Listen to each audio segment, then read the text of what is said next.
C'est juste pour faire comprendre que la photographie NFT, en fait, c'est juste une sous-niche. La question, en fait, il faut la répondre de manière beaucoup plus large. Et pour y répondre de beaucoup plus large, en fait, il faut prendre du recul. Du Web 1 au Web 3, systématiquement, le monde s'est posé une question. Et donc, le monde va continuer à se poser une question. Mais aujourd'hui, pour moi, ça, c'est pas que c'est évident, mais c'est évident parce que je recoupe avec ce qui s'est passé dans l'histoire. Et on va juste revoir les mêmes choses se reproduire avec le Web3. Donc là, pour répondre à la question, donc c'était une longue, j'aurais pu faire très rapidement, mais la punchline, c'est, de mon point de vue, c'est oui.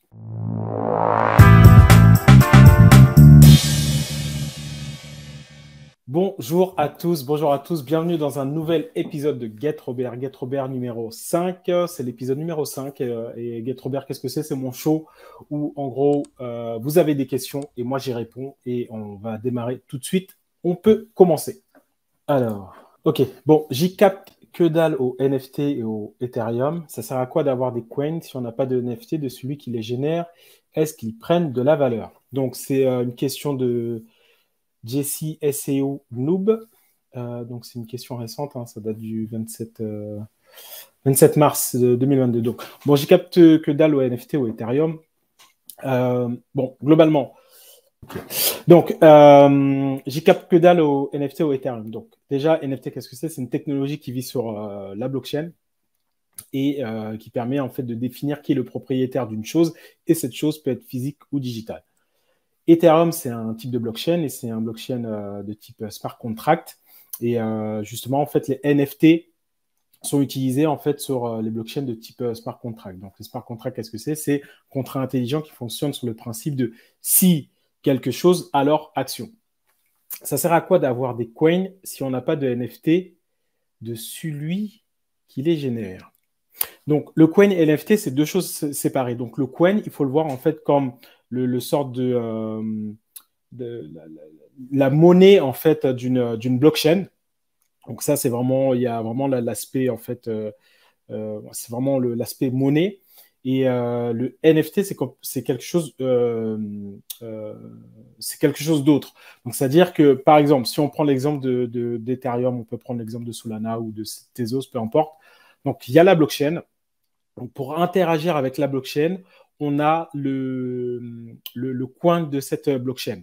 Et ensuite, les choses qui sont créées sur cette blockchain, en fait, on peut les acquérir avec le coin de cette blockchain. Donc, à quoi ça sert d'avoir des coins si on n'a pas de NFT de celui qui les génère? On peut avoir des coins et ne pas acheter les NFT. Donc, on peut avoir les coins et ne pas avoir de NFT. Et donc, ça, en fait, on peut le faire si, par exemple, on se dit que c'est une personne en fait qui a envie d'investir en fait dans la blockchain. Donc, imaginons en fait qu'il faut voir. Donc, on peut avoir une maison et les choses qui sont dans la maison. Donc, la personne qui va juste détenir les coins mais pas avoir d'NFT, on va dire que c'est une personne qui a juste en fait d'investir sur la maison, en fait, sur la plateforme qui accueille quelque chose. Et la personne qui a des coins et qui, en gros, va les utiliser pour acheter des NFT, on peut voir que non seulement elle a envie d'investir le, dans la maison, mais également dans les choses qui composent la maison. Donc, il n'y a pas de fausse réponse. Hein. Chacun est libre de faire ce qu'il veut et ce qu'il souhaite. Et est-ce qu'ils prennent de la valeur? Donc, la notion de valeur, c'est quelque chose d'assez subjectif. Donc, ça, c'est quelque chose qu'on ne peut pas répondre comme ça. En gros, la notion de valeur, c'est défini par le marché. Et donc, dans tout marché, il y a une offre et une demande. Et c'est la rencontre de cette offre et de demande qui définit la valeur. Donc, en gros, il n'y a pas de choses magiques en fait. C'est pas la notion de, enfin, la blockchain, Ethereum, NFT, tout ça, ça recrée pas les dynamiques de marché. Les dynamiques de marché, c'est quelque chose qui existe depuis un certain temps, et c'est juste qu'en fait, ça va être également appliqué sur dans le Web 3. Donc, j'espère que j'ai répondu à la question et c'est tout ce que j'ai à dire. Et du coup, prochaine question. Alors, donc là, c'est une question anglaise à la base. Donc, je n'ai pas investi dans crypto NFT car je n'ai pas pris le temps de bien comprendre. Bonne chose. Quelqu'un peut-il expliquer en termes simples pourquoi et ou investir dans un NFT. Je suis également curieux de savoir comment crypto, je pense qu'il y a une faute de typo, se composera dans un environnement à taux croissant. Ok, donc déjà le professeur 1970, donc la première partie enfin c'est pas une question, mais c'est plus un constat. Donc moi je dis que c'est une bonne chose en fait. Ne pas investir dans quelque chose qu'on ne comprend pas, ça c'est une règle d'or. Donc ça c'est la règle d'or en fait, de ne pas aller les yeux fermés dans quelque chose et ensuite se rendre compte que découvrir quelque chose et en fait se rendre compte qu'on s'est trompé. Il faut être averti, faire ses recherches et ensuite faire des choix qui sont éclairés, plus ou moins. Alors, quelqu'un peut-il m'expliquer en termes simples pourquoi why and where to invest in NFT? Donc, pourquoi et où investir dans un NFT? Donc, pourquoi NFT? Donc, de mon point de vue, en fait, c'est une nouvelle révolution au niveau de notre approche avec Internet. Donc, il y a eu le Web 1 avec l'accès à l'information, Web 2 avec l'accès à plus ou moins la démocratisation de l'information, de la communication, pardon. Et Web 3, pour moi, ce sera la démocratisation, en fait, de la possession. Et donc, la technologie NFT, ce qui permet, c'est de définir qui est le propriétaire d'une chose. Et cette chose est soit physique, soit digitale. Et c'est en ce sens, en fait, que cette innovation, en fait, va impacter le monde. Parce qu'en fait, on vit dans un monde capitaliste, quelque chose que je dis assez souvent, mais c'est ce que je pense réellement. Si on vit dans un monde capitaliste, tout ce qui est autour de nous appartient à une personne. Il y a très peu de choses qui aujourd'hui ne sont possédées par personne. C'est les règles du jeu, hein. C'est pas moi qui les définis, c'est ni vous, c'est le monde dans lequel on évolue. Et aujourd'hui, en fait, toute chose est possédée par quelqu'un. Et la technologie NFT, elle, ce qu'elle permet, c'est de définir qui est le propriétaire de cette chose, qu'elle soit physique ou digitale, dans un environnement qui est immuable, accessible de tous et distribué. Donc, de mon point de vue, en fait, ça va révolutionner le monde. Et c'est pour ça de mon point de vue, encore une fois, c'est pourquoi il faut s'intéresser à cette chose-là. C'est comme si, dans les années, imaginons, 2000, s'il y a une machine à remonter le temps, des années 2000, une personne disait, je pense que c'est intéressant de s'intéresser aux réseaux sociaux. Donc aujourd'hui, on voit quel est l'impact des réseaux sociaux sur le monde. Et de mon point de vue, en fait, les NFT vont avoir le même impact au niveau de la possession sur le monde. Ensuite, où investir dans un NFT. Donc, où investir, en fait, il faut documenter, il faut rechercher. Donc, globalement, en fait, les NFT, en fait, ils sont listés sur des marketplaces. Donc, ensuite, on peut, donc, sur la marketplace, donc, globalement, pour la faire courte, il faut donc acheter les coins de la blockchain sur lequel en fait la collection NFT va être créée. Donc si on prend l'exemple d'Ethereum, on va prendre Solana pour en faire l'exemple. Donc imaginons, donc, pour acheter en fait une collection, pour acheter des NFT de type Solana, en fait, il faut déjà a priori avoir en fait du coin de Solana. Ensuite, on peut acheter la collection. Et donc pour venir sur la question de où investir dans un NFT, c'est assez délicat de répondre comme ça, mais globalement, en fait, il faut faire des recherches, il faut aller sur les marketplaces, il faut s'intéresser à qui est derrière le projet, il faut comprendre en fait quels sont les tenants et aboutissants du projet. Il faut faire tout un ensemble de choses, donc c'est assez délicat de répondre de manière très courte. Globalement, la réponse très très courte, c'est qu'il faut faire ses recherches et après, globalement, dans ces faire des recherches, il y a des grands principes. Il faut savoir qui est derrière, ne pas comprendre est-ce qu'il y a une hype qui est artificielle. Enfin, il y a tout un ensemble de choses à réaliser. Après, il y a des analyses qui peuvent être beaucoup plus techniques, mais globalement, il y a des fondamentaux qui restent les mêmes. On parle de NFT, donc mais globalement, en fait, c'est les mêmes fondamentaux. Donc, si on remplace ou investir dans un NFT, si je remplace par ou investir en fait dans l'immobilier, c'est la même chose. Il faut faire la recherche. On peut pas en fait aller, par exemple, sur la première marketplace et se dire, ok, ben, je vais acheter la première chose qui me saute aux yeux. Non, il faut faire les recherches, il faut connaître le marché, il faut connaître en fait pourquoi un bien et quelles sont les zones où les biens en fait auront le plus de sens en fait de se valoriser, quels sont les bons coups, pourquoi un bien en fait est listé en dessous du marché, qu'est-ce qui justifie ça, pourquoi un bien serait au-delà du marché. En fait, il faut connaître toutes ces choses et toutes ces choses, on peut les connaître que euh, si on fait des recherches. Après, on peut prendre l'approche intermédiaire, mais c'est un peu ça va à contre-courant en fait du Web3 parce que le Web3 c'est décentralisé, donc autrement dire qu'en fait on enlève les intermédiaires. Mais j'essaie de faire une réponse qui est courte, mais en fait, elle devient longue. Mais globalement, c'est ça. L'idée, c'est de dire qu'on ne peut pas répondre euh, très simplement sur où investir dans NFT. En gros, c'est donc il faut définir déjà sur quelle blockchain. Ça va définir, en fait, il y a certains critères. Quel est le budget? Donc, le budget va définir, en fait, sur quelle blockchain. Ensuite, sur quelle blockchain, on va voir, en fait, quelles sont les différentes collections. Et sur les collections, il faut faire des analyses par rapport à la collection. Et après, c'est avec toutes ces informations, tous ces critères, on peut faire un choix. Donc voilà. Et ensuite, je suis également curieux de savoir comment crypto se comportera dans un environnement à taux croissant.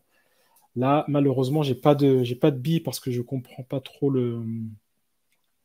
la question, donc je vais pas pouvoir répondre. Donc c'est tout pour moi pour cette question et prochaine question. Alors, Beau, pourquoi achèteriez-vous un NFT pour environ 300 000 pour 300 000, donc il définit pas, donc disons 300 000 dollars, euros, alors que vous pourriez acheter un condo ou une pièce ou un bien immobilier au bord de l'eau qui a une valeur inhérente et qui n'est disponible et qui est disponible. Comme l'inconvénient d'un 300K NFT est incroyable. Alors, pourquoi quelqu'un voudrait acheter un NFT d'environ 300K? Donc, peu importe la monnaie, donc soit dollars, euros, 300K. Donc, moi, la première réaction, ce serait de dire, la personne qui fait ça, c'est une personne qui a les moyens de le faire déjà. Donc, ça, c'est la première chose. Si la personne le fait, on peut a priori, définir que c'est une personne qui a les moyens de le faire. Donc ça, c'est la première chose parce qu'elle le peut. Ensuite, la deuxième chose, que moi je répondrai à ça, c'est que tout simplement, en fait, non seulement la personne le peut, mais en plus, elle le fait parce qu'elle a défini, parce qu'elle définit que cette chose enfin, que la chose qu'elle achète vaut cette valeur et qu'en fait, elle a, comment dire, qu'elle a pas forcément un gain, mais en tous les cas, qu'elle a un intérêt à faire cette transaction. Là, en fait, le sujet, il est juste autour d'un prix qui paraît élevé. Mais en fait, on peut faire ce type de réflexion sur beaucoup de choses. On peut dire, par exemple, pourquoi une personne va acheter une paire de chaussures, je sais pas moi, combien les Balenciaga, je sais même pas combien ça coûte, mais je sais que c'est des chaussures qui coûtent assez cher. Pourquoi une personne va acheter des Balenciaga alors qu'elle pourrait acheter une marque, une paire de chaussures no-name à, je sais pas moi, 10 euros. C'est le même type de raisonnement. C'est en gros, la personne, si elle le fait, déjà, c'est parce qu'elle a les moyens de le faire. C'est pas un jugement enfin ça, c'est pas un jugement de valeur, c'est juste un constat. C'est la personne, elle le fait parce qu'elle peut le faire. Et ensuite, deuxièmement, elle le fait parce qu'elle y trouve un intérêt. Donc après, cet intérêt, il y a seulement la personne qui peut y répondre. On peut venir avec des sortes d'hypothèses. Mais globalement, de mon point de vue, c'est elle le fait, un, parce qu'elle peut le faire, et deux, parce qu'elle y trouve un intérêt à le faire. Donc, c'est ce que je répondrais. Et la notion de NFT, c'est juste un détail. En fait, le NFT, il peut être remplacé par pourquoi acheter je sais pas moi, un sport car à 300 000 euros, alors qu'on peut acheter en fait une voiture premier prix à 2000 enfin qu'on peut acheter une voiture à 2000 euros. C'est encore une fois, ça, en fait, on fait un comparatif qui, de mon point de vue, n'est pas bon. Et je pars du principe que la personne qui pose ça, qui pose cette question-là, je pars du principe qu'en fait, elle n'est pas donc, je vais le formuler autrement pour voir, pour que vous compreniez où je veux venir. C'est la personne qui pose cette question-là, par exemple, ne va pas se demander pourquoi quelqu'un achèterait une baguette d'€, par exemple. Elle va le faire et puis voilà. Elle va pas se dire pourquoi quelqu'un ferait ça d'€. Je trouve ça un peu élevé. Avec 2 €, tu peux faire autre chose. Donc, de mon point de vue, déjà de base, la personne qui pose la question, en fait, elle a pas les moyens de le faire. D'accord? Donc ensuite, elle se pose la question de pourquoi d'autres personnes le font. Donc c'est pour ça que je dis, la première chose qui me saute aux yeux, c'est qu'ils peuvent le faire, ils ont les moyens. Ensuite, la deuxième chose, c'est ils ont les moyens, et donc du coup, ça ouvre un champ des possibles qui, ils trouvent un intérêt à le faire. Et après, cet intérêt, moi, je ne peux pas forcément répondre à leur place, mais ils y trouvent un intérêt qui est divers et varié. Donc, encore une fois, c'est une longue réponse, mais j'espère que j'ai répondu smooth operator. Et on peut passer à la prochaine question. Alors, une base de données distribuée, sécurisée s'appelle-t-elle blockchain? Une base de données distribuée, sécurisée s'appelle-t-elle blockchain? Donc là, non. Moi, je dirais que non, parce qu'en fait, elle est distribuée. Par exemple, imaginons, en fait, on prend une base de données, une base de données, par exemple, qui est gérée par. Imaginons, on a une base de données qui est dans l'environnement Amazon. Amazon, en fait, ils ont des data centers qui sont en propre, qui sont donc data centers dans différentes zones géographiques, etc. Et il y a une notion où on prend en fait où on va payer en fait l'infrastructure de base à Amazon, et donc du coup on met la couche logicielle par-dessus. La couche matérielle, en fait, elle peut être redondée, en fait, avec un serveur qui va être situé, en fait, disons, en Île-de-France, et un autre qui peut être situé en Allemagne. Donc ça, c'est distribué, parce qu'en fait, il n'y a pas qu'un seul point il n'y a pas qu'un seul point physique, il y a plusieurs points physiques, donc c'est distribué. Sécurisé parce qu'en gros, ils vont mettre en place des couches de sécurité tant physiques pour accéder en fait au lieu à proprement parler, où en gros une personne ne pourra pas se présenter pour casser physiquement le serveur, et après la même couche les mêmes types de couches de sécurisation logicielle pour empêcher qu'en fait qu'une personne externe en fait endommage le serveur. Donc, autrement dit, de mon point de vue, c'est pas seulement ça qui définit que ça s'appelle une blockchain en fait. De mon point de vue, après je peux me tromper, de mon point de vue, ce qui va définir que c'est une blockchain, c'est que c'est il n'y a pas d'entité en fait. Il n'y a pas une entité particulière qui gère en fait le service. C'est le fait qu'en fait que ce soit un ensemble de personnes qui participent et qui participent en fait à la vie du donc là, on parle de la base de données. En fait, qui participent en fait au cycle de vie de la base de données, et auquel on ne peut pas en fait anticiper. Ok, c'est un tel qui va gérer telle transaction, c'est un tel qui va gérer telle transaction. Et en gros, on n'a pas moyen de savoir, d'anticiper qui va gérer une transaction. Et donc, du coup, autrement dit, on n'a pas moyen de mettre une pression pour en fait empêcher quelque chose de se produire. Donc, bien évidemment, dans la blockchain, en fait, c'est distribué.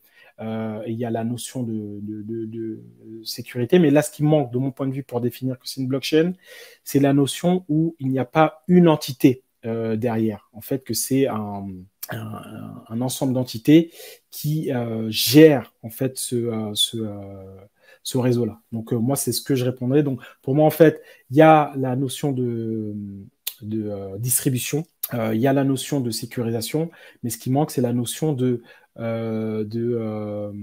monolithique, plus ou moins. Il y a pas, c'est pas monolithique. En fait, si par exemple on prend Ethereum, c'est un ensemble.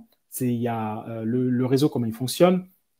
Il y a des personnes qui veulent utiliser un réseau, et pour le faire fonctionner, il y a aujourd'hui, donc dans la version Proof of Work, il y a des mineurs. Et en fait, ces mineurs-là, ils sont distribués de par le monde, et en fait, ils sont en compétition les uns contre les autres pour définir qui va inscrire finalement la transaction au niveau de la blockchain. Donc ça, on peut pas le prédéterminer. En fait, on peut pas dire, OK, ben, ce sera tel mineur. Et donc, si derrière, imaginons, un hacker veut faire tomber le réseau, il va cibler ce mineur pour empêcher qu'une transaction passe. En fait, on ne peut pas, parce qu'en fait, c'est distribué. Donc, pour moi, en fait, dans cette définition, en fait, dans cette question, ce qui manque, c'est la notion qu'il n'y a pas l'aspect monolithique. Il y a l'aspect distribution, il y a l'aspect sécurisation, mais il manque l'aspect monolithique pour vraiment parler d'une blockchain. Parce que sinon, si une base de données distribuée sécurisée, Amazon le fait. Mais pour moi, c'est pas une blockchain parce que c'est une entité. Et donc, du coup, c'est de mon point de vue pourquoi cette définition n'est pas complète pour que ce soit une blockchain. Voilà pour moi. Et prochaine question. Alors, je ne sais pas comment les NFT sont fabriqués, mais ne sont-ils pas seulement un registre de l'art de quelqu'un sur une blockchain? Je pensais que c'était ça, alors j'ai supposé que vous pouviez produire de la vraie musique et simplement embaucher quelqu'un pour l'insérer sur une chaîne, une blockchain, puis vous pouvez également vendre en tant que NFT. Donc là, c'est une vieille question, donc avril 2021. Donc, c'est le 20 avril 2021. Donc, ce qui serait intéressant, en fait, ce serait de savoir est-ce que M. Kun R6, donc Liquid M. Kunia, est-ce que sa perspective a évolué? Est-ce qu'aujourd'hui, en fait, il a toujours la même vision? Et aussi, ce qui manque, c'est le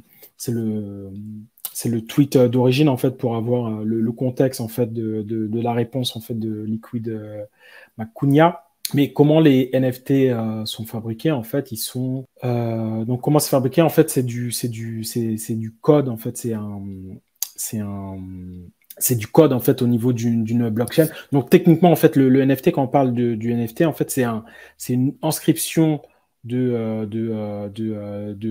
données dans une blockchain. Ensuite, cette chose-là, elle va refléter quelque chose. Et cette chose, elle peut être soit physique ou digitale.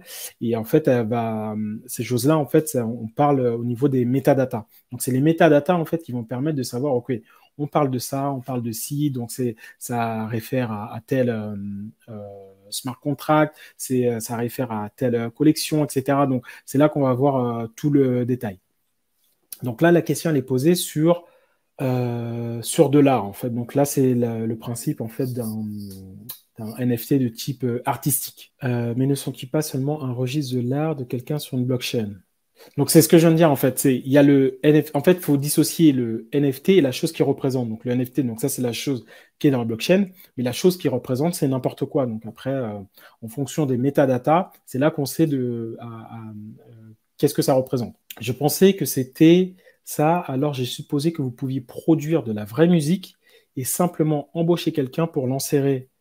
Pardon. Et simplement embaucher quelqu'un pour l'enserrer sur une chaîne. Puis vous pouvez également vendre en tant que NFT. Techniquement, en fait, on peut tout faire avec les NFT. Donc là, la chose qui est décrite, elle peut se faire. Donc là, j'ai pas énormément de choses à rajouter à ce qui est dit, parce qu'en fait, il y a une question. Donc, j'ai répondu. Donc, il y a le NFT en tant que tel et les métadatas en fait qui vont refléter la chose que représente le NFT. Et ensuite, la seconde partie, en fait, c'est ce que pense la personne et cette chose peut effectivement être produite. Donc, j'ai pas plus de choses à dire et du coup, prochaine question. Alors, pouvez-vous réellement gagner de l'argent avec la photographie NFT? Donc, je vais répondre à cette question, mais en préambule, je suis obligé de dire, et d'ailleurs, j'ai oublié de le dire en préambule quand ça a un peu parlé enfin, quand ça parle argent avec les NFT, c'est que moi, je ne suis pas conseiller financier, et donc, du coup, vous devez faire vos propres recherches concernant toutes les choses que je peux dire. Et en gros, je suis pas conseiller financier, donc du coup, vous ne pouvez pas faire un copier-coller de ce que je dis, l'appliquer. Et en gros, moi, quand je dis ça, il y a deux attentes. C'est de me protéger. Et ensuite, c'est de vous protéger, de vous faire comprendre qu'en gros, non, et même de manière générale, ne prenez pas pour argent comptant tout ce qui est dit sur Internet. C'est en gros, vous devez faire vos recherches. Vous pouvez prendre des informations pour essayer d'avoir plus ou moins pour vous constituer en fait un socle pour vous faire un avis, mais vous ne pouvez pas prendre pour argent comptant ce qui est dit, en fait, juste agir sur des informations que vous avez vues. En fait, il faut faire des recherches, croiser les informations, voir ce qui ressort, etc. Donc, globalement, le sujet, c'est de dire, moi, je ne suis pas conseiller financier, donc tout ce que je dis, vous devez faire vos propres recherches et ne pas l'utiliser pour argent comptant. Pour revenir à la question, pouvez-vous réellement gagner de l'argent avec la photographie NFT? Pour moi, en gros, la question elle peut être formulée en enlevant photographie. Pouvez-vous réellement gagner de l'argent avec les NFT? Oui. Et d'ailleurs, pour répondre à cette question, ce que je vais faire, c'est d'utiliser en fait les, les, les, euh, l'évolution en fait de Web 1 jusqu'à Web 3. Et on va poser la même question, vous allez voir en fait où je vais en venir. Donc Web 1, pouvez-vous réellement gagner de l'argent avec un site internet? Web 1. Pouvez-vous réellement gagner de l'argent avec un réseau social? Web 2. Pouvez-vous réellement gagner de l'argent avec les NFT? Web 3. Donc en gros, là, la photographie, en fait, elle n'a même pas de réelle incidence. C'est juste, en fait, ça va être on peut le voir comme une sous-niche. Le vrai sujet, la vraie question que vous devez vous poser, c'est en gros, et d'ailleurs, en fait, je peux retrouver, parce que, par exemple, quand, je ne vais même pas parler d'Instagram, TikTok, etc., Snapchat. Quand Snapchat est sorti, et même, peu importe le nouveau, enfin, tous les réseaux sociaux qui sont présents aujourd'hui, systématiquement, le monde s'est posé la question, comment gagner de l'argent avec ça? Facebook, au début, c'était pas apparent. Comment gagner de l'argent avec Facebook? Je comprends pas. C'est pas juste quelque chose pour en gros, poster ses photos pour collégiens. Non, c'est beaucoup plus. C'est un outil de communication.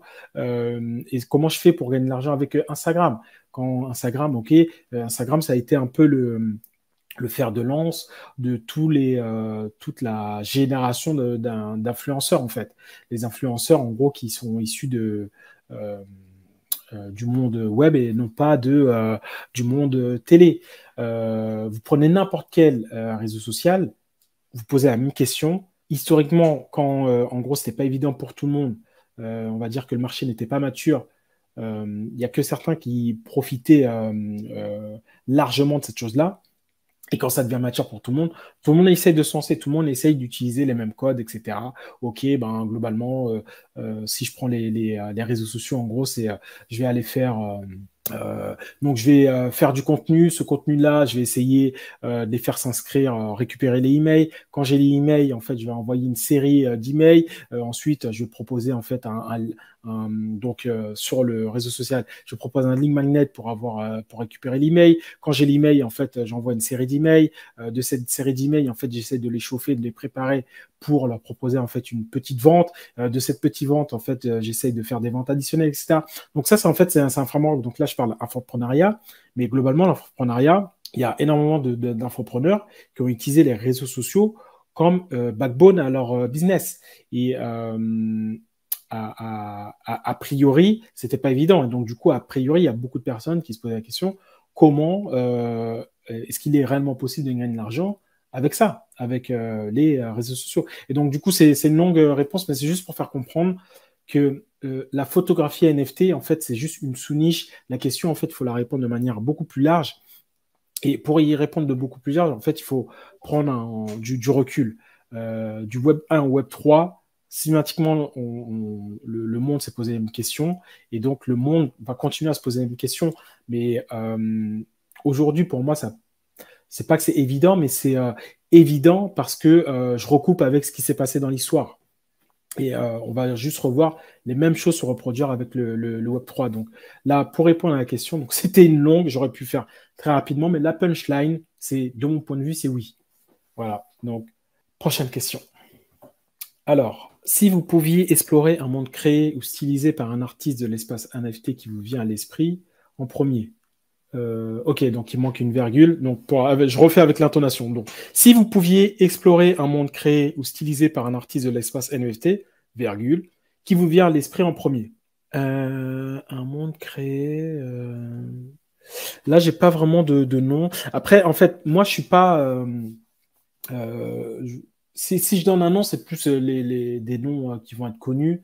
Moi, ma sensibilité, en fait, elle est pas trop portée sur l'art, elle est plus portée, en fait, sur les utilités. En fait, moi, je vois le NFT vraiment comme un pass.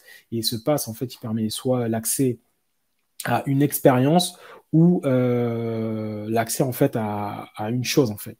Donc moi, c'est plus sur cet aspect-là que je suis focus et je suis pas trop focus sur l'art. Après, énormément de, il y a énormément d'artistes divers et variés. Que ça peut être en fait en one-to-one, ça peut être des collections. Après, ça peut être en fait des personnes en fait qui vont utiliser de l'art autogénérative, on-chain. En fait, c'est tellement varié en fait que je peux donner des noms, mais en gros, ce sera plus des noms que moi je connais par rapport au secteur, mais c'est pas vraiment des noms dans le sens où ah ouais, moi je suis un fan absolu parce que encore une fois, moi je suis pas trop porté sur l'art. Je suis plus porté sur les utilités. Donc, malheureusement, je ne donne pas de nom, mais je préfère ne pas le faire parce que c'est authentique et c'est vraiment moi ce que je pense en fait. Voilà. Donc, prochaine question. Alors, qu'est-ce que DAO pour vous? Donc, DAO, c'est Decentralized Autonomous Organization. Donc, en gros, c'est une organisation, c'est une entité décentralisée et qui fonctionne de manière autonome. Et donc, en gros, donc, dans l'aspect Web3, ce qu'on peut dire, c'est imaginez en fait la structure d'une entreprise.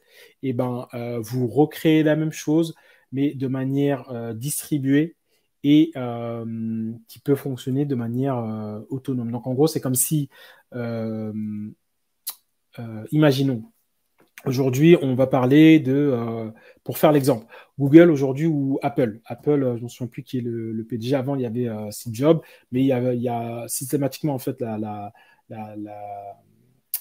je vais prendre Amazon pour faire l'exemple. Donc Amazon, en plus, c'est même plus vrai parce qu'il s'est retiré aujourd'hui, c'est plus lui qui est à la tête. Mais comment il s'appelle Jeff Bezos. Jeff Bezos, en fait, je crois qu'il s'est retiré. C'est plus vraiment lui qui est à la tête d'Amazon. Mais peu importe. Partons du principe qu'on fait l'exemple avec Amazon, Steve Jobs, et Steve Jobs, en fait, il détient des parts. Il y a d'autres actionnaires qui détiennent des parts, j'imagine, hein, peut-être que j'ai une bêtise, mais il y a Jeff Bezos qui détient des parts d'Amazon. Il y a sûrement d'autres personnes qui détiennent des parts dans Amazon. Il y a un corps exécutoire, enfin, on va dire un comité exécutif, etc. Il y a toutes ces choses. Et ces choses, en fait, elles sont assez centralisées. Là, un DAO, en gros, c'est la même chose, mais c'est décentralisé. Donc, c'est-à-dire, c'est des personnes qui vont se regrouper autour d'une mission commune et ensuite pour gérer le cycle de vie de leur entité, ils vont utiliser. Donc, aujourd'hui, c'est ce qui est fait. Hein. Je ne dis pas que que c'est que c'est la règle qui va être ancrée dans le marbre, mais aujourd'hui, de ma connaissance, c'est ça, c'est en gros, il y a les DAO, donc c'est des personnes qui se réunissent autour d'un projet commun, d'une mission commune, qui votent de manière plus ou moins démocratique, donc après le poids du vote, il est soit porté sur le nombre de tokens que représente un vote. Donc, c'est soit en gros, si, imaginons, il y a un DAO qui est représenté par un pool de 10 000 tokens, un token égale un vote. Il peut y avoir ça, ou après, il peut y avoir d'autres manières de définir, de valoriser un vote. Qu'est-ce qu'il y a également? Il y a le principe de snapshot où en gros, ils vont poser une question et ensuite les personnes viennent pour y répondre. Et donc, c'est la majorité qui l'emporte, etc. Donc, c'est un peu ce qu'on voit dans les entités classiques. Là, le DAO, en gros, ça va être décentralisé et ça va vivre en fait au niveau d'une blockchain. En fait, ça va vivre au niveau d'une blockchain. Il y aura des tokens qui vont représenter l'appartenance au DAO et également le droit de vote et le poids du vote. Et ensuite, dans le cycle de vie, c'est en fait, il y a des choix à faire. Ces choix sont adressés en termes de questions. Ces questions, ensuite, il y a les membres du DAO qui votent, qui se positionnent. Et ensuite, au niveau du DAO, il y a des personnes qui peuvent dire, bah, OK, ben, moi, je viens, je vote sur ça. Et après, également, je peux définir de me proposer pour travailler sur telle ou telle partie. Donc, en short, c'est DAO, c'est une entité décentralisée et qui fonctionne de manière autonome. Voilà. Donc, prochaine question.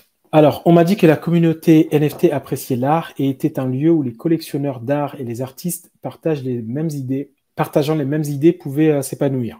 Ok, bon, il manque une partie en fait.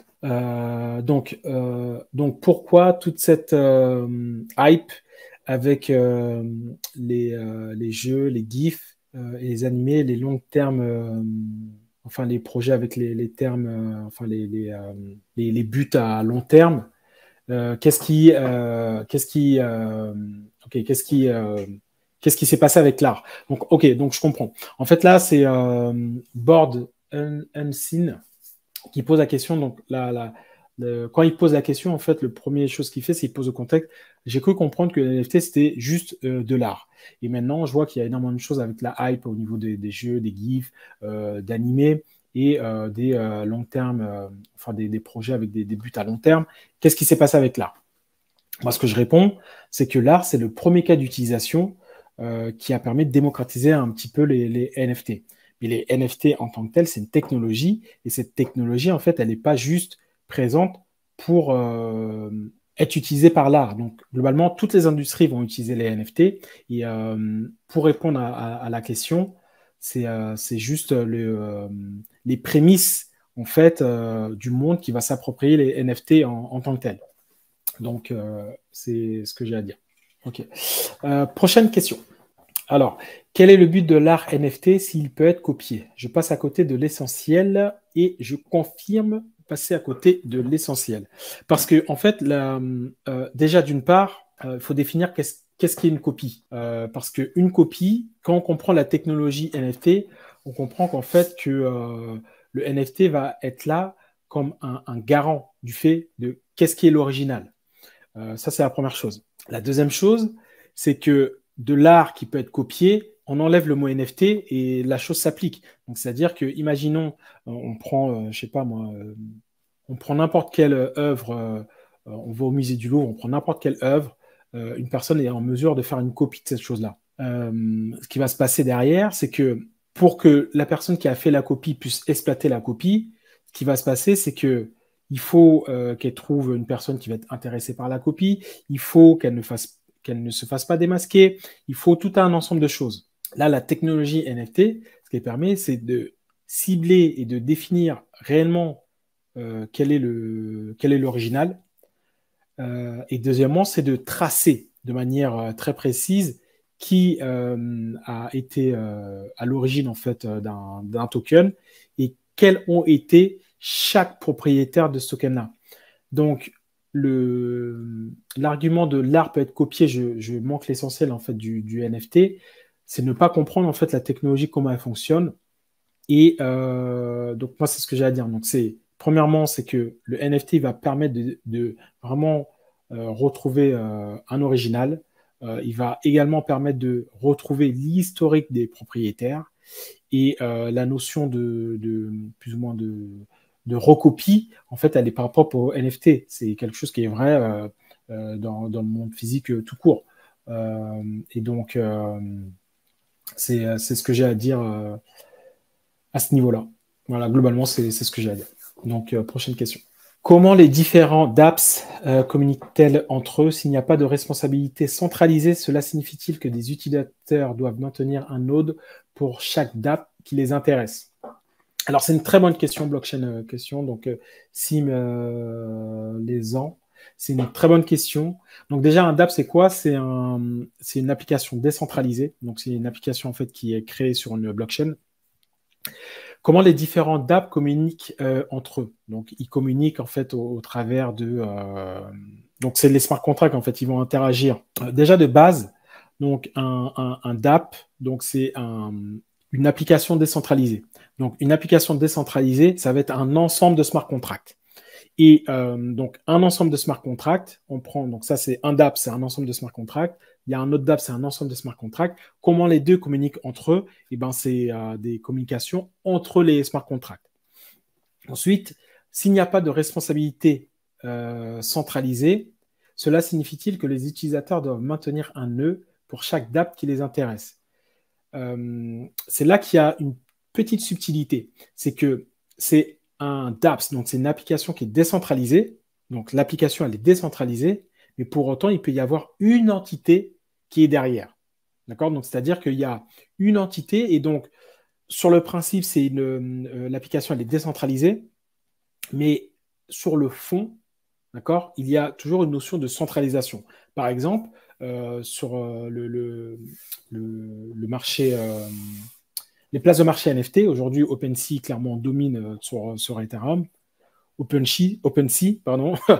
OpenSea, on peut le voir comme un acteur centralisé, c'est-à-dire qui centralise et qui, en gros, et donc après vient tous les défauts de la centralisation. On peut définir que OpenSea a trop de pouvoir, que OpenSea peut se permettre de faire des choses sans forcément en rendre compte, etc.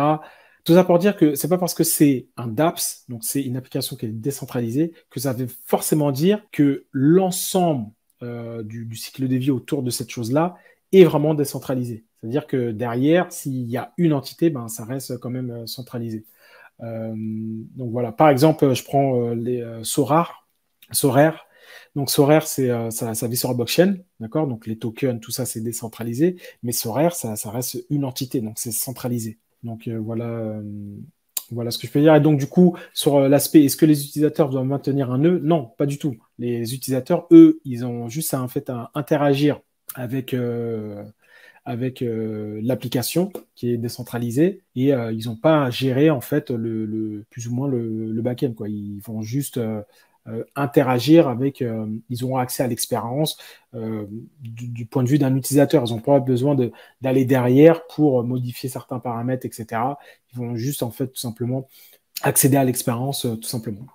Donc prochaine question. Alors, comment les cryptos NFT valent-ils quelque chose? D'où vient le vrai argent? Pouvez-vous retirer des cryptos NFT pour de l'argent ordinaire? Je peux déjà acheter des choses en ligne. Comment cela change-t-il ma façon de vivre? Donc, c'est Laura Linda NFT qui pose cette question. Donc, comment les cryptos NFT valent-ils quelque chose? Donc, ça, c'est comment ça vaut quelque chose? Ça vaut quelque chose parce qu'il y a un marché qui définit que ça a de la valeur. Donc ça, c'est vrai pour n'importe quoi. Donc on remplace crypto NFT par chaussures, par casquette, par, je sais pas moi, planche à voile, peu importe la chose. C'est en gros, ce qui définit que ça a de la valeur, c'est parce qu'il y a un marché qui définit que ça a de la valeur. Donc ça, c'est le premier point. D'où vient le vrai argent? Ben, le vrai argent, il vient d'où on connaît en fait, il vient d'un compte bancaire. Donc, il y a un compte bancaire, on transfère de l'argent en fait, il y a plusieurs moyens en fait d'acheter un coin. Donc le coin, en gros, ça va être la monnaie en fait d'une blockchain et c'est avec cette monnaie qu'on va pouvoir interagir avec la blockchain et notamment acheter du NFT. Donc le cycle de vie, c'est quoi? C'est tu as de l'argent sur un compte bancaire. Cet argent, tu le transfères en ouvrant, en fait, tu ouvres d'abord un compte sur un exchange. Tu transfères en fait de l'argent de ton compte en banque sur ce compte de ton exchange. Tu convertis, en fait, c'est pas tu convertis, tu achètes tu achètes du coin à la valeur à l'instant T de ce coin-là. Donc finalement, ce que ça revient à dire, c'est que tu échanges ton fiat avec du coin et à partir de là, c'est là que tu as les coins. Donc d'où vient le vrai argent? C'est comme ça en fait. C'est les personnes qui en fait qui transforment leur vrai argent en fiat, en coin, en crypto monnaie. Pouvez-vous retirer des cryptos NFT pour de l'argent ordinaire? Il suffit juste de faire le principe inverse. Donc, on a des coins, il faut le reconvertir en fiat, et ensuite, cette fiat-là, il faut l'envoyer où on veut pour pouvoir l'utiliser. Je peux déjà acheter des choses en ligne. Comment cela change-t-il ma façon de vivre? Ben, comment cela change-t-il ta façon de vivre? Donc aujourd'hui, si tu ne le fais pas, ben, ça ne changera du tout. C'est juste qu'en fait, comme toute chose, au plus le monde va se diriger vers là, au plus ça va devenir en fait une évidence de également en fait se positionner dans cet environnement-là. Donc autrement dire, tu peux déjà acheter des choses en ligne, ok. C'est pas forcément, t'achètes des choses en ligne mais qui sont pas dans la blockchain, ok. Tout ce que je suis en train de dire, c'est que plus le monde va avancer, plus on va se diriger vers ce monde décentralisé et au plus, en gros, comment cela change-t-il ma façon de vivre? C'est que ça va devenir de plus en plus mainstream, grand public, en fait, d'interagir avec ce monde crypto décentralisé. Donc, c'est ce que j'ai à dire sur l'ensemble de ces questions. Prochaine question. Alors, quelle est la seule chose que vous auriez aimé savoir lorsque vous avez commencé avec les NFT? Donc ça, c'est une bonne question. Quelle est la seule chose que vous auriez aimé avec les NFT? C'est une très bonne question. Là, je suis en train de réfléchir. Je me demande qu'est-ce que j'aurais. C'est une très bonne question. Moi, je pense sincèrement que ce que je vais dire là, donc j'ai réfléchi. Donc la chose que j'aurais aimé savoir lorsque j'ai commencé avec les NFT, c'est que lorsque tu as une conviction, en fait, d'y aller vraiment à 100 000% en fait. Avec mon histoire personnelle, en fait, moi, je suis rentré dans le monde des NFT en mars 2021. Et bon, déjà en mars 2021, il y avait beaucoup moins de projets qu'aujourd'hui. Et l'ensemble des projets que je regardais à cette époque-là sont toujours présents. Et à l'époque, en gros, on va dire que j'y suis allé, mais à tâtons. Donc, ce que j'aurais aimé savoir, donc si je peux remonter, si j'avais la possibilité de remonter dans le temps, donc autrement dit, de mettre en pratique cette question, c'est si j'ai la possibilité de remonter dans le temps, c'est j'ai fait le choix en fait de me positionner sur certains projets, bah, ce serait d'y aller beaucoup plus hard parce que c'est à l'instant T, c'est vraiment ce que je pensais comme bon choix. Donc là, c'était plutôt une approche j'y vais, mais j'y vais doucement. Donc ce que je veux dire, c'est en gros, moi ce que j'aurais aimé, c'est d'avoir la détermination de me dire non, c'est une très très belle opportunité. Il faut vraiment aller à 100 000%. Donc moi, c'est ce que j'aurais aimé savoir, tout simplement. Donc, prochaine question. Alors, qu'en est-il des redevances pour les créateurs propriétaires de NFT lorsque leur travail est utilisé à des fins commerciales ou présenté dans une galerie? Comment cela pourrait-il fonctionner? Alors, c'est une question de lait renversé. Adam Macaulay. Alors, qu'en est-il des redevances pour les créateurs propriétaires de NFT lorsque leur travail est utilisé à des fins commerciales ou présenté dans une galerie? J'ai envie de dire que il y a pas de réponse par défaut. C'est en gros, chaque personne peut négocier ce qu'elle veut. Donc là, on parle de redevance de royalty. Donc, le smart contract, ce qui va permettre, c'est de définir ça par défaut. Donc, c'est-à-dire de dire, OK, je veux que ce soit pour les deux parties, nous voulons que ce soit ce qui se passe réellement. On se met d'accord sur ça. Une fois que le smart contract est live, en fait, le smart contract en fait, est le garant de l'exécution de. S'il y a cette condition, alors voilà comment je réagis. Donc, si on prend un exemple, on pourrait dire que en fait, on peut imaginer tout un tas de choses parce qu'en fait, c'est du code. Le smart contract, en fait, c'est un contrat intelligent. Donc, autrement dit, en fait, je ne vais pas rentrer dans du détail. Je veux tout simplement dire que le propriétaire d'un NFT et lorsque quelqu'un l'utilise à des fins commerciales ou présenté dans une galerie, il a la possibilité en fait de se mettre en accord en fait avec quelqu'un. Soit il peut se vouloir en fait une rétribution monétaire, soit une redevance, et donc il peut en gros essayer d'aller dans ce sens-là. Soit il peut définir qu'en fait, que de son point de vue, il ne demande pas en fait de monnaie en tant que telle parce que l'exposition va lui apporter beaucoup plus de choses. Donc autrement dit, en fait, le créateur, en fait, il reste assez libre de ses choix. Par défaut, imaginons, donc là je me projette, imaginons en fait une galerie prend en fait un NFT et l'expose à un endroit. La personne en fait le voit, enfin n'est pas au courant, le créateur n'est pas au courant. Qu'est-ce que ça fait? Ça fait de l'exposition pour lui finalement. Il y a une place physique qui représente son travail. Donc, ce que je veux dire, c'est que la personne est en mesure de faire des choix. Elle peut soit faire le choix de dire, eh ben, la visibilité est importante pour moi, d'accord? Et après, elle peut faire le choix de dire, ben, en fait, la visibilité, elle n'est pas suffisante, faisons une collaboration et voilà, en gros, ce que je vous demande en rétribution que vous utilisez mon NFT. Il y a plusieurs façons dont ça pourrait être géré. Là, je réfléchis. Il y a plusieurs, tout simplement, il y a plusieurs façons d'approcher ça. C'est soit la personne avoir un aspect financier. Et donc là, il faut en fait qu'elle se mette d'accord financièrement avec la personne. On peut imaginer en fait un smart contract qui peut faire le lien. Soit en fait c'est plus plus valoriser l'exposition. Et donc du coup en fait utilisez-le. Moi c'est bien. Vous m'exposez, c'est parfait. Donc ce que je veux dire, c'est que le créateur propriétaire en fait il a des options en fait aujourd'hui. Et voilà, et ce que fournit la blockchain, c'est que, imaginons, si on prend le cas d'exemple où il y a une galerie qui ne prévient pas le créateur et qui expose en fait un token, le token, comme il vit sur la blockchain, la personne, enfin les visiteurs de la galerie, eux, ils peuvent voir en fait qui est le créateur en fait du token. Et donc, du coup, par défaut, il y a une sorte de valorisation parce que en gros, c'est de la communication finalement. Donc, c'est voilà les deux choses que j'irais. Donc, c'est soit, déjà, est-ce que il est au courant? Oui, non. S'il est au courant, soit il voit un aspect financier. Donc là, il peut définir en fait un contrat avec la galerie.